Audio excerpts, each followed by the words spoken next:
What is going on YouTube? It's Jake, aka StarCoding, coming at you with another video where we're talking about computer science. Guys, I'm doing some pretty cool stuff here. We got an x86 disassembled file to look at today. Jake, why are you doing this? Well, I'm kind of prepping myself for the advent of cyber, which is coming up. We got a cyber challenge starting December 1st all the way up to December 25th. Everything from web exploitation, reverse engineering, privilege escalation, the whole thing. It's going to be a fun time, definitely a fun time to learn. So we've been doing some sample rooms on Try Hack Me as of recently, one of which being Windows reversing intro. And I thought, yeah, like, I haven't done a Windows reversing intro on my channel yet. And there's definitely a lot of topics to dive into when it comes to like getting your head wrapped around what it takes to reverse a binary. Like, I'm not trying to sound like I know it all because I definitely don't, but I do know some of the basic things that are involved with, uh, you know, disassembling a .exe file. I think that's what we're talking about when I say uh, x64 MSVC compiled binary. What I'm really talking about is a .exe file on a Windows machine. And we're just going to open it up. We don't know what the source code is, but we want to find out what the source code is. We want to like kind of, I guess you could say, disassemble, reverse engineer, like what instructions in C were written to make this file work. And so what are we going to do? Well, we're going to open up PowerShell, and we're going to run this file that we got. We got it on Try Hack Me in that Windows, what was it called? Windows reversing intro room. If you're feeling up to it, if you want to do this yourself, by all means join the room, get it done. But we're gonna do this real quick. We're gonna ls, look in our directory, and we have this hello world.exe. And what is it doing, guys? It's printing to the console. You can see we have hello with printf, we have hello with std out. Very cool stuff. Very predictable stuff. This is hello world example, so nothing too crazy. And let's just theorize here that we don't know what the source code is, but we want to. And why would you want to? Well, if you're ever looking at a program and if you think it's malicious, if you want to know if it's malicious, you could look at an exe and be like, what is it doing actually underneath the code? If it's like doing something in the background, if it's doing, if it's looking at bad things maliciously in the background, there's a lot of reasons why you would want to reverse engineer a file, but a lot of them are cybersecurity related, not necessarily developer related. But we're just curious individuals. We want to figure out what it's all about. So we're going to open up this file in IDA. This is IDA freeware. We can just forget about this. This is the portable execute. This is a portable executable file format. I think I have some notes on this somewhere in Obsidian.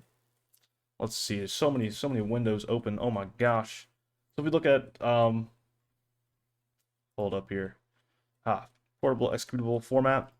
What this really just means, guys, is when we're looking at a exe file, it's an exe file, but within that there are definitely different sections, and these are the components that make up an exe file. You have the header section, you have the content section. This header section kind of just defines like the metadata. Think of it as like, hey, like what type of file are we working with here? PE header is going to tell the computer that's trying to execute this, like, hey, this is a pe.exe file. Very cool. There's going to be some section tables, some data dictionary stuff. I honestly don't feel comfortable trying to give an explanation about that exactly, but in the section of contents, we have our code, our imports, our data. Think of this as like the actual instructions to run. Imports, what are the DLLs? What external functions, dynamic libraries are we calling to get in here? Data being hard-coded strings. Yeah, feel free to look up, all these different sections. Off the top of my head, I could not explain what each one of these does, but it's very, very thorough. There's very thorough documentation online about it. There's a lot of things to look at as well. So here, when you open up IDA, this is a disassembler. You could also use Gahedra or Radari 2 if you're using Linux or a Unix environment. It's asking me, do I want to upload a symbol file? If anyone is used to debugging, they would understand that symbol files kind of just contain all the actual names of the objects, of the subroutines that are defined in the file, in a DLL and an EXE, which is very cool if you're ever building something and you want to reference what those objects are, because without it, I'm going to click no, without it, when we're looking at stuff, when we're looking at functions, obviously it can recognize main, it can recognize some of these, you know, well-known functions, but everything else is just going to be, you know, sub random number. There's no, it doesn't know the decompiler, the disassembler does not understand what the names of these subroutines are. It just understands that there is a subroutine there, as well as variables. All your variables would just be like var underscore underscore 1, var underscore underscore 2. There would be no naming conventions in place to these variables, to these functions, because we don't have the symbols. We don't know what they are. And if this is a huge file, it would be super helpful to have symbols. It's a luxury that you probably don't have when you're disassembling stuff, but if you're doing it at at an enterprise level, and if you're doing this to like solve a computer bug, you maybe are able to build your application with the symbols, and that way you can have an easier time disassembling and understanding what's happening underneath the hood. We'll probably look at this at the end of the video with the symbols and just show what's up with that. But let's look here. We have our function main. Very cool. This is kind of like the disassembled version of what your int main would look like if it was written in C. Pretty fun stuff. There's some extra views here. You know, if I press the spacebar in IDA, we can go from this like nice diagram view to like the actual just raw file.txt. You can see that this is the .text section. It has a bunch of information associated with it. It has this iData section. There's like a .data section. All the defines, everything within the exe that's needed is defined on this giant chain, but we're just going to stick with main. We're not going to dive too deep into it. If you want me to dive deep, if you're like, Jake, dive deeper, leave a comment below and we can do some cool stuff with that. So let's look back at main. You'll see that it starts with this FastCall main. And what that's referencing is the calling convention used with the function. So if we think about it for a sec, okay, well, let's not do that. If we think about it for a sec, when we call a function, right? Let's just call int main. We're calling int main, and we're giving it some parameters. We'll go int a, int b, int c. When we call this in assembly, this is just going to be like referenced as call main. And then the instruction pointer is going to jump to main and start executing whatever in main. But how do I get those parameters in the function to be loaded into our assembly code? When I make this function in C, how does that get loaded? How do those parameters get loaded into main in assembly? Well, we have a calling convention called FastCall. There's multiple that exist, but for Windows, MSVC in particular, I think x86 or x64 in particular, what we're going to do is we're going to load these parameters into specific registers. This one is going to start with RCX. This one's going to be RCD. And this one's just going to be R8 if there's multiple. And eventually, if there's a lot, if there's more parameters than, you know, registers we have, then it just gets put onto the stack. If what I'm saying means nothing, if what I'm saying means gibberish, just know that there are registers that exist on the CPU. You can look up, you know, all the different registers. I think I have some notes on real quick just to look at them. Just like registers. You know, there's a bunch of general purpose registers. There's a bunch of, you know, float registers, and there's like there's registers that I probably don't even know exist that exist. So there's a lot. And when we're using this FastCall function, we're talking about a standard of loading arguments into registers before calling a function. It's kind of just like how the assembly knows what to do with your function arguments. So knowing this information, we can now kind of have a better understanding of what is going on in this code. So looking at the first instruction, sub RSP 28 hex, 28 hex. Well, the RSP is the stack pointer, and what we're probably doing here is making some space on the stack for a stack frame. Think about it, every single time we call a function, we're going to allocate some memory for the parameters of that function. There's like 5 things you allocate the memory for. I can't remember off the top of my head, but look up stack frames. There's some juicy information about how functions work with that. And then we have this load instruction. We're loading this word, a hello with print.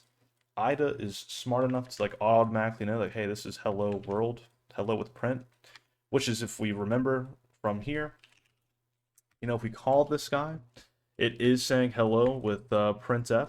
Whoop, up there. So this string is getting loaded in RDX, and then this format is being loaded in RCX.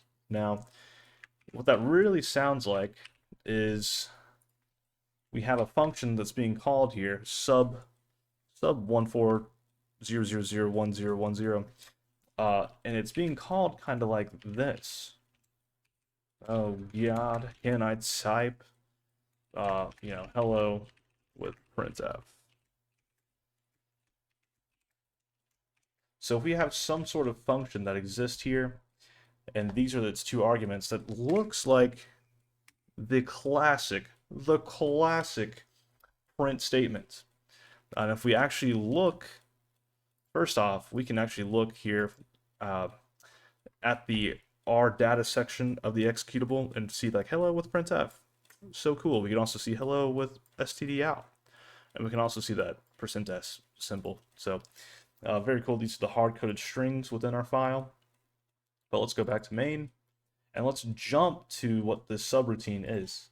We jump to it, we can see that we have within here a bunch of instructions, but at the bottom it calls vf printf, and then jumps back to where it was in the code. So yeah, we can see that that is actually the printf function being called. And the way that, you know, IDA is able to recognize that this is like, oh, this is the vf printf function, is probably because it's just such a common function in the main library that it knows, it can like be like, oh yeah, like, I know this one without the symbols being required. I think it's even an extern variable here, which makes me think a couple things, but just know that it's a standard library function. IDA is pretty smart. Kahedra, these disassemblers are pretty smart. And if it's not like some abstract, you know, third party or self-defined function, sometimes it's smart enough to kind of uncover it on its own. And you can do some Googling. There's like an actual algorithm that it uses to get that. But anyways, so we do that. We see that. Let's jump back to main. We saw that we called printf. That's pretty cool. That is pretty cool. And then we have some more instructions. So up to here, I would say that we kind of have an idea of what's happening in this code. Now it's about looking at this stuff. And I see, you know, std : basic o stream. Okay, like that sounds pretty familiar. Sounds like, you know, it sounds like we're working with some streams, some character streams, which is fun. There's a subroutine that's called. There's another subroutine that's called. Some fun stuff happening. Well, another way to look at variables, or like kind of navigate between this file, because honestly, looking at this kind of scares me. I'm gonna look at this and I'm like, dude, what is going on? We have like a bunch of different things happening, a bunch of different checks happening, and it just goes on and on and on. I'm like, dude, I don't think this is where I want to be. Another way that we can kind of navigate this executable is we know that when I run this, hello with std out is printed to the console.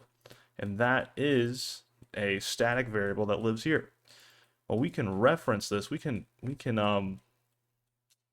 list the references of where this hard-coded string is located, and we'll see that, somehow, somewhere within that jangled mess that we looked at, we have the function here called hello with std out, and it kind of gets, loaded with this rcx guy.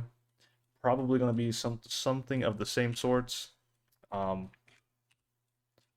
gosh, we have some sort of function. If I can type some sort of function with a random parameter,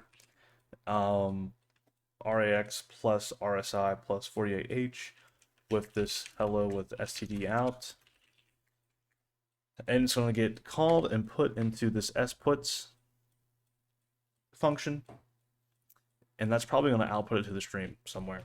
Now, the thing with disassembly and with anytime you look at a binary is you kind of have to know when to call it quits and when to like kind of make assumptions, because you could sit there, like, think about this. This was just a hello main function, and that was a nasty call stack. That was, let's go back to here. List the cross references. Like, that is a nasty call stack just for one simple printf statement. You really have to like kind of identify what the objectives are, what you're going for, and what you want to get out of the experience of disassembling, because you can look at all this and you can get lost in the sauce, as I like to say. So we really just wanted to like give a basic overview of all this, and I think the technical definition of what happened here was that this was compiled.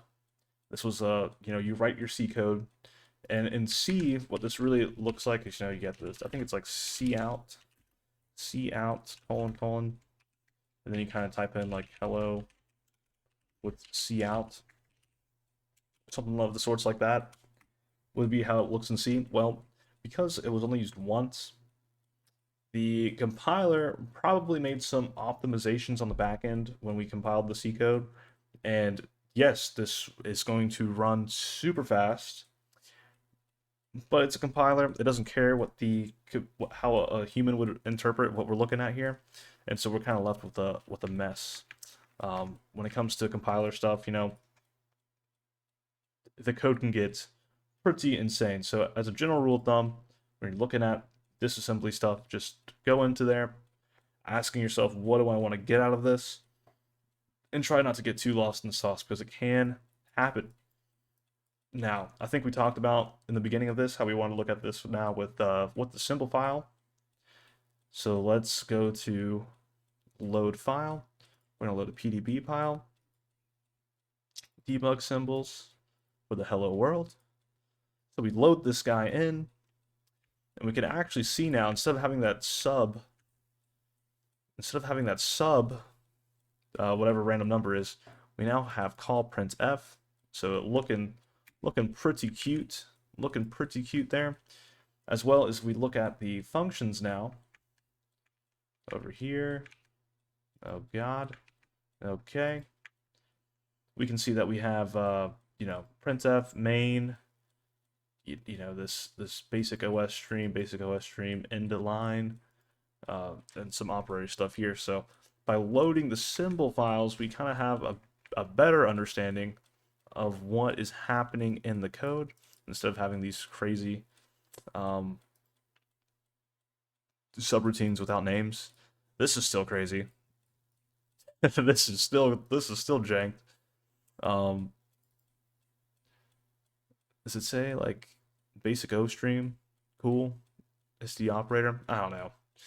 Well, I don't know. I'm still a novice at this stuff as well, guys. I'm in the same boat as y'all. So, cool. This was just disassembling a main hello world.exe file. Super cool stuff. We'll probably look at an even harder one in a future video, so stick around for that. And let me know how y'all think about disassembly stuff. I feel like this is cool, nerdy stuff. It's not something that's necessarily productive in terms of like, oh wow, like I'm making a cool project, or you know, something that's demonstratable. I don't know. I think it's cool, nerdy stuff. If y'all like it, let me know in the comments. That is going to be it for me. So peace.